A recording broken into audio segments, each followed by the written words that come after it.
السلام علیکم ورحمۃ وبرکاتہ۔ ہمارا آج کا موضوع ہے حضرت ام ورقہ رضی اللہ عنہا بنت عبداللہ کا دعوت و تبلیغ کے ذریعے عورتوں کی امام کے رتبے پر فائز ہونا۔ آغاز کرتے ہیں۔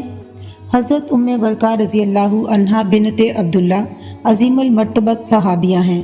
آپ رضی اللہ عنہا ہجرت مدینہ کے بعد مشرف با اسلام ہوئی۔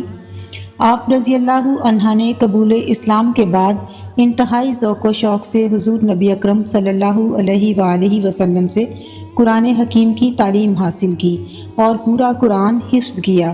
اسی لیے حضور نبی اکرم صلی اللہ علیہ وآلہ وسلم نے آپ رضی اللہ عنہا کو عورتوں کی امام مقرر فرمایا تھا۔ حضرت ام ورقہ رضی اللہ عنہا سے ہی روایت ہے، حضور نبی اکرم صلی اللہ علیہ وآلہ وسلم ان کے گھر تشریف لے جایا کرتے اور ان کے لیے مؤذن مقرر کیا جو اذان کہا کرتا، اور حضرت ام ورقہ کو حکم فرمایا کہ اپنے گھر والوں کی امامت کیا کرو۔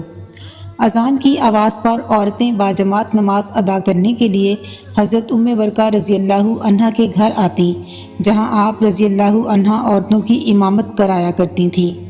حضرت ام ورقہ رضی اللہ عنہا نے غزوہ بدر کی تیاری کے موقع پر حضور نبی اکرم صلی اللہ علیہ وآلہ وسلم سے بغرض جنگی خدمات ساتھ چلنے کی درخواست کی اور خواہش ظاہر کی کہ شاید اللہ تعالیٰ شہادت کا درجہ عطا فرمائے۔ اس پر آپ صلی اللہ علیہ وآلہ وسلم نے فرمایا، تم اپنے گھر میں رہو، اللہ سبحانہ و تعالیٰ تمہیں شہادت مرحمت فرما دے گا۔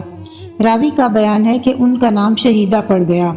حضرت ام ورقہ رضی اللہ عنہا پر حضور نبی اکرم صلی اللہ علیہ وآلہ وسلم کی شفقت کا یہ عالم تھا کہ کبھی کبھار صحابہ کے ہمراہ ان کے گھر تشریف لاتے اور فرماتے کہ چلو شہیدہ کے گھر چلیں۔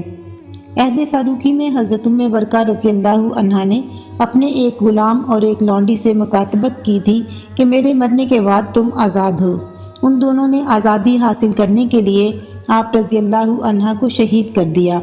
عبد الرحمن رضی اللہ عنہ بن خلاد انصاری سے روایت ہے، ایک رات ان دونوں نے چادر سے گلا گھونٹ کر انہیں مار دیا اور دونوں بھاگ گئے۔ صبح ہوئی تو حضرت عمر رضی اللہ عنہ نے لوگوں میں اعلان فرمایا کہ جس کو ان دونوں کا علم ہو یا جس نے انہیں دیکھا ہو تو انہیں پیش کرے۔ پھر ان کے متعلق حکم فرمایا گیا اور انہیں پھانسی دے دی گئی۔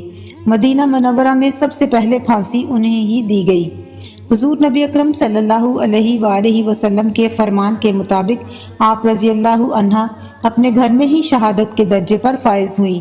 آپ رضی اللہ عنہا کے امامت کے فرائض ادا کرنے سے خواتین کو حکم رسول صلی اللہ علیہ وآلہ وسلم کے مطابق کسی صاحب علم خاتون سے دینی تعلیم کے حصول اور دعوت دین کا درس ملتا رہا۔ اس کے ساتھ ہی ہمارے آج کے مطالعہ کا وقت ختم ہوا۔ آئندہ بدھ تک کے لیے اجازت دیجیے۔ اللہ حافظ۔